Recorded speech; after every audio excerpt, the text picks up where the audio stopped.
So I think sometimes when we're photographing, we can get caught up in the technical side of things and thinking about the camera so much that we actually stop enjoying the moment, which is really the most important thing.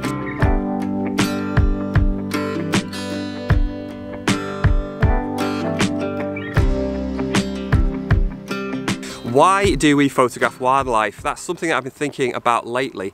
So when I make videos, I think I kind of tend to assume that everyone's photographing wildlife for the same reasons, but that's not necessarily the case. So why do you photograph wildlife? Why do I photograph wildlife? It might be that you just simply love that wildlife subject that you enjoy capturing with the camera. It might be that you just love being out in nature, and any wildlife subject that you get is a bonus. It could be that you want to record it as a memory. Maybe you want to record that as a memory of your experience, but there's other reasons as well. You know, for some people, maybe it's a little bit more to do with the technical side of it.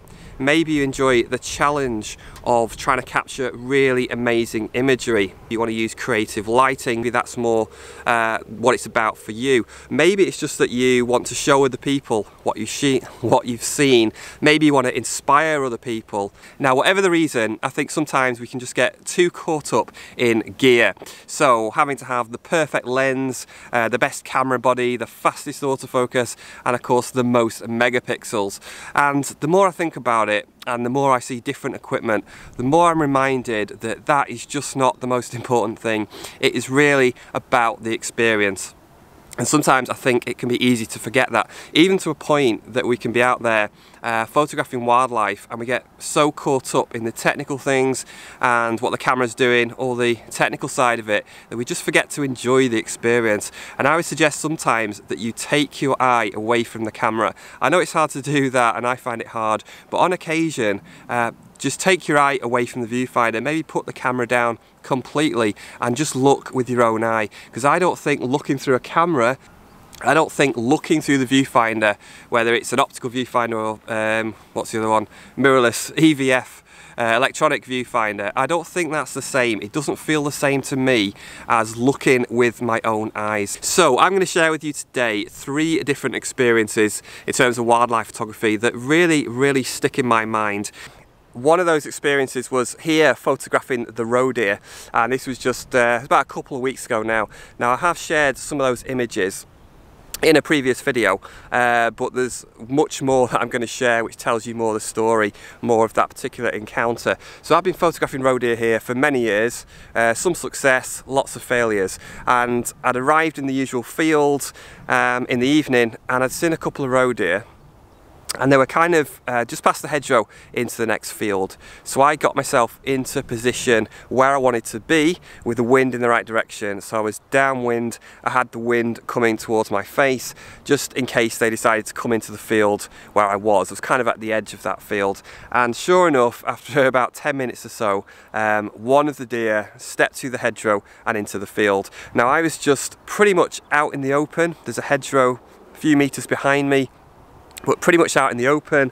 I'm pretty much was wearing what I am now, no camouflage, not even wearing any gloves, which I usually do. I had a hat on, green hat, that was it. So I just stayed completely still, and then it just carried on, started grazing, and it walked further into the field.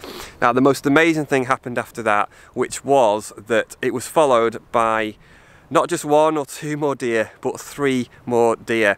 And I had 4 roe deer that walked into the field and just started grazing happily, and I was in a great position with a hedgerow, say a few meters behind me, which helps break up my outline a bit, and importantly the wind was absolutely perfect. So I stayed very still, let them relax, and then it was just without doubt one of the most amazing wildlife experiences of my entire life, which is a big thing to say, but it was such an amazing encounter. I saw so much happen, so many things in terms of behaviour and interaction that I've probably never even seen in the 20 years or something I've been photographing roe deer. It was just incredible. When they sort of showed themselves a little bit better, they were all out in the open, I could see that all 4 of them were bucks. So I had 4 roe bucks in the same field, all pretty close. just going about their business. So by this point I'd got lowered down, so I was kind of kneeling on the ground, and I needed to decide, was I going to stay in that position, which was probably more comfortable in a way, or was I going to lie down on the ground to get a lower profile and hopefully put the deer more at ease. So these things you just have to make a decision there and then, you can't think about it. So I decided to get down on the ground just to keep a low profile. So straight down, and then was treated to the most amazing sighting of these 4 roebucks, and I saw so much behaviour. I saw them scratching, I saw them licking, grooming themselves, and I saw so much interaction between the deer. I mean, in all the years I've been photographing them, I don't think I've ever seen interaction like this. It was incredible. And then at one point there was 2 of the bucks came together, their heads and horns, almost like a mock battle. So I don't believe it was a real fight, you could just tell, but they came together and it was more like sort of practice, like interaction through play is how I see it, but just the most amazing interaction. And I stayed with those deer probably for a good, it was about half an hour.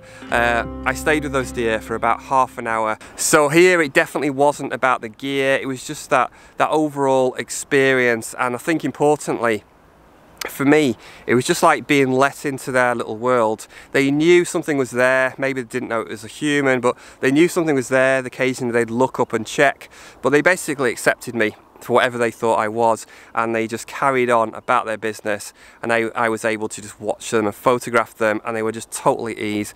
Absolutely amazing experience. Field fares, they've always been a bit of a bogey bird for me over the years. I've always struggled to get them.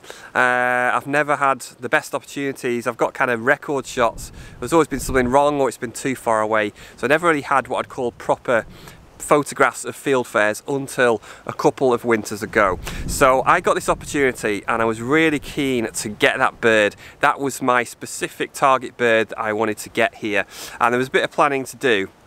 So in this orchard, every year all the apples fall on the ground, it's just tons of apples, and the field fares just naturally come down to that food source. So I did make a video to this, I'll put a link up on the screen.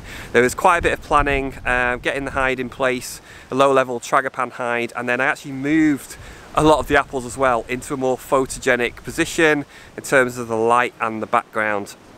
So this again was really about trying to get a picture of that particular bird, which I'd never really managed to achieve before. The first time in the hide, there's just so much anticipation and uncertainty, because you just don't know what's going to happen, and you've planned everything, but you never know if it's fully going to go to plan as you want. And the first field fare that came down, there was just so much excitement for me in the hide.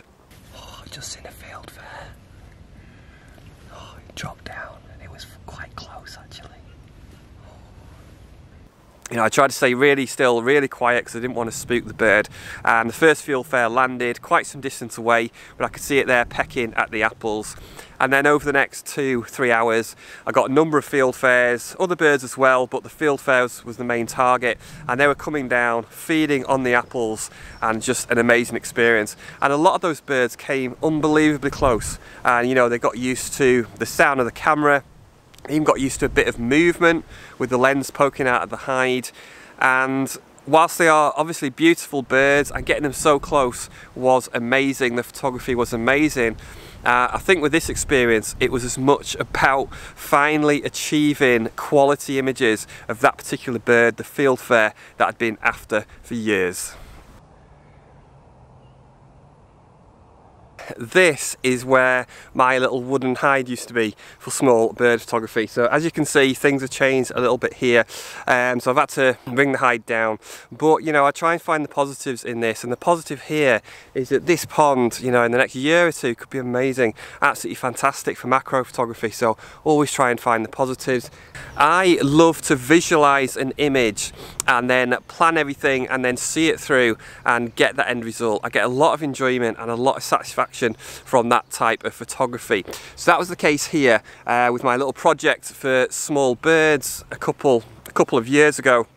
which the hide was for.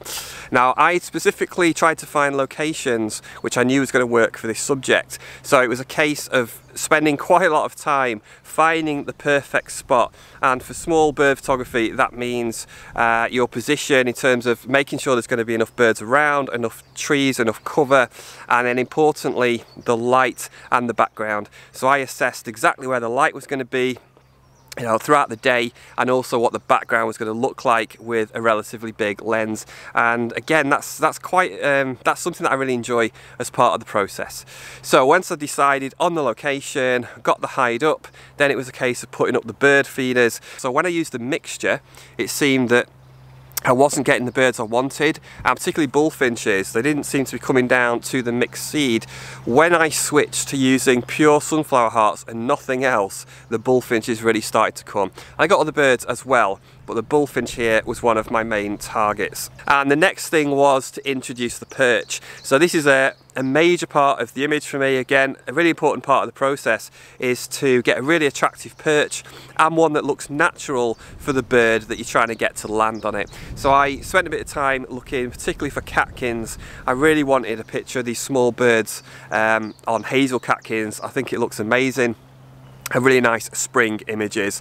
So everything was set up, I got the perch in the right place, perfect for the background, and I got some really beautiful images. And the two I'm going to share here is bullfinch and goldfinch. The bullfinch would be nice to have a bit more light, but again, everything else I absolutely love. And the fact that it went on top of there, I think that was the one and only time that a bullfinch perched on the very top of catkins, because it's quite unusual. They're really going to go on the stronger part of the twig rather than on the top like that. And the next image is this goldfinch, and again, I just love the backgrounds and I love the quality of light. It's got better light on this image. Again, it's perched perfectly amongst those hazel catkins, and just the overall colour of the entire image and the pose as well, which is almost just perfectly head-on, symmetrical, looking right at the camera. So two images there I've never shared that I thoroughly enjoyed taking. I always enjoy photographing small birds, having them so close like that. I never ever get bored of that. But I think with this case, it was more to do with a satisfaction from an initial idea and seeing it through. So all the planning, all the hard work, which culminated in getting those images that I'd really visualised in my mind's eye. So three amazing experiences there, which I thoroughly enjoyed, all for slightly different reasons. And again, it wasn't really the gear wasn't the defining factor. So I'm not saying gear doesn't matter. I can maybe make a video on that, let me know if you think that's a good topic. But I generally think in all those cases, I could have got decent images with average gear, or possibly even less than average gear. So remember to enjoy the process, appreciate the moment, whatever the gear. Thanks for watching. If you're not subscribed, do click the subscribe button. I'll see you next time.